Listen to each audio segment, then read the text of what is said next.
네, 안녕하세요. 문영재 기자입니다. 오늘 제가 가지고 나온 차량은 포르쉐 파나메라 4E 하이브리드입니다. 이 차는 포르쉐 특유의 그런 강력한 성능을 그대로 가져가면서 효율성과 친환경성을 높인 게 특징인데요. 여기에 더불어서 높아진 효율성만큼이나 경제성도 빠짐없이 챙긴 그런 모델이라고 말씀드릴 수 있겠습니다. 하나의 차에서 여러 가지 매력을 느끼고 싶다 하시는 소비층들에게 딱 들어맞는 그런 파나메라가 아닌가 그렇게 생각이 들고요. 그럼 오늘은 이 차를 저와 함께 구석구석 하나 둘씩 한번 살펴보도록 하겠습니다. 바로 보시죠. 네, 파나메라 4E 하이브리드는 V6 2.9L 바이터보 엔진의 고성능 전기 모터, 여기에 14.1kWh 용량의 리튬이온 배터리를 더해서 이렇게 파워트레인을 꾸리고요. 이 유닛의 최고 출력, 시스템 최고 출력은 462마력, 최대 토크는 71.4kgm/m라는 이런 강력한 힘을 발휘합니다. 네, 이 동력은 8단 PDK와 맞물려 4바퀴로 이렇게 전달이 되고요. 정지 상태에서 시속 100km까지 걸리는 시간은 4.6초에 불과합니다. 최고 속도도 시속 278km에 이르죠. 당연히 가속에 답답함은 없습니다. 이런 폭발적인 힘을 바탕으로 언제 어디서나 시종일관 이렇게 시원시원한 가속을 펼치죠. 기존 내연기관에 이렇게 전기모터, 고성능 전기모터와 배터리가 더해져서 그런지 조금 더 강력한 그런 펀치력을 내는 것 같기도 하고요. 역시 포르쉐는 포르쉐입니다. 엔진음은 상당히 이 정도면 가슴을 울리기에 부족함이 없다고 생각이 들고요.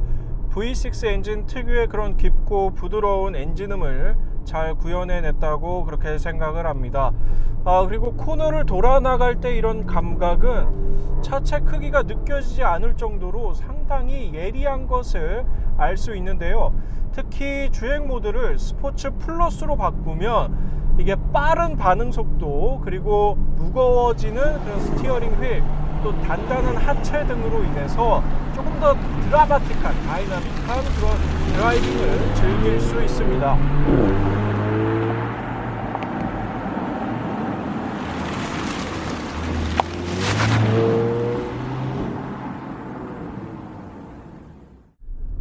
정말 믿기지 않을 정도로 그렇게 세련된 차입니다. 진짜 그렇게 생각이 들고, 이렇게 서로 다른 두 유닛을 이렇게 한 덩어리 마냥 이렇게 묶어둘 수 있다는 부분에서 상당히 인상적인 그런 부분으로 다가왔고요.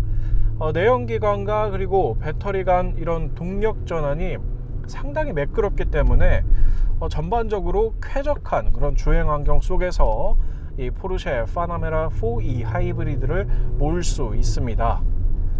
도심에서는 또 순수 전기 모드인 이 하이브리드 모드를 통해서 고요하고 또 차분하게 이렇게 이동을 할 수가 있습니다.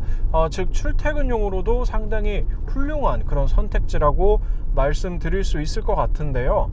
이렇게 소비자, 운전자의 그런 요구 조건에 따라서, 요구 사항에 따라서 차의 성격을 180도 바꿀 수 있는 이런 능력, 포르쉐 파나메라 4E 하이브리드에서만 접할 수 있는 그런 매력적인 그런 운동 성능이라고 설명드릴 수 있을 것 같습니다. 복합 연비는 리터당 12.3km입니다.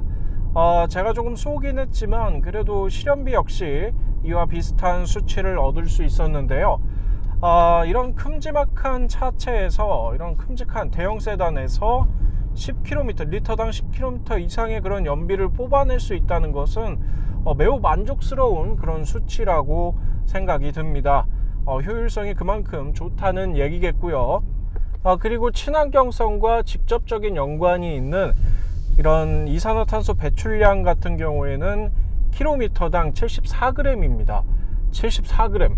네, 기존 내연기관 V6 2.9L 바이터보 엔진을 장착한 그냥 일반적인 그런 내연기관 같은 경우에는 킬로미터당 203g을 배출했거든요. 그것과 비교를 해보자면 상당히 낮은 수치라는 것을 알 수 있고, 게다가 이 차가 친환경, 환경을 얼만큼 생각하고 있는지를 또 알 수 있는 그런 부분이라고 그렇게 생각을 합니다. 실내로 들어와서 몇 가지 좀 살펴보자면, 일단 이 시트는 밑에 보이시는 버튼을 통해서 위아래 그리고 앞뒤 그리고 등받이 각도도 이렇게 조절을 할 수가 있습니다. 스티어링 휠도 밑에 보이시는 버튼을 통해서 위아래 그리고 앞뒤 이렇게 자유자재로 내 몸에 맞게 이렇게 시트 포지션을 맞출 수 있습니다. 센터 페시아에는 이렇게 좌우로 길쭉한 12.3인치 터치스크린이 마련이 되어 있고요. 포르쉐답게 그래픽이 상당히 깔끔하고 또 반응 속도도 빨라서 보기에도 좋고 쓰기에도 좋은 그런 시스템이라고 설명드릴 수 있겠습니다. 여기에는 또 차량과 그리고 하이브리드 설정 페이지도 따로 마련이 되어 있습니다. 먼저 차량 먼저 보시면 각 모드를 간단한 터치로 선택을 할 수가 있고요. e파워, 하이브리드, 스포츠, 스포츠 플러스 이렇게 선택을 할 수가 있고, 셰시 높이 그리고 스포일러도 간단한 버튼만으로 임의대로 조절을 할 수가 있습니다. 그리고 컨트롤 같은 경우에는 차 내부의 이런 조명 같은 것들을 또 내 마음대로 설정을 할 수가 있고요. 하이브리드 페이지로 와서 딱 보면 하이브리드 오토, e홀드, e차지 이렇게 세 가지 모드로, 또 하이브리드 모드에서도 또 세 가지 모드로 또 나눠서 선택할 수 있다는 것을 눈으로 확인할 수가 있고요. 하이브리드 오토 같은 경우에는 내연기관과 배터리 간 이런 동력 전환을 자동으로 차에 맡긴다는 그런 의미고요. e홀드 같은 경우에는 전력을 잡아둔다, 사용하지 않는다, 오직 내연기관으로만 달리겠다라는 의미고, 또 e차지 같은 경우에는 전력을 충전하면서 달려가겠다라는 의미로 받아들이면 될 것 같고, e플로우는 전력 흐름을 이렇게 그래픽 디자인으로 보여주는 그런 페이지라고 말씀드릴 수 있을 것 같습니다.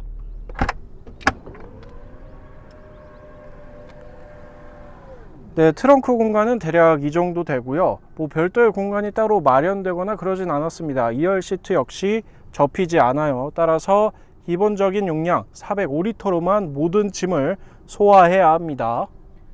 지금까지 포르쉐 파나메라 4E 하이브리드를 살펴봤습니다.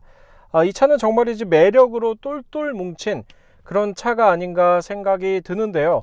화끈한 퍼포먼스는 물론 높은 연료 효율성, 또 여기에다가 친환경성까지 진짜 시대가 요구하는 그런 세단, 팔색조 같은, 팔방미인 같은 그런 포르쉐가 아닌가 그렇게 생각이 듭니다. 가격은 1억 5,910만원부터 시작하고요. 그럼 오늘 영상은 여기서 인사드리고요. 봐주셔서 감사하고 문기자였습니다. 감사합니다.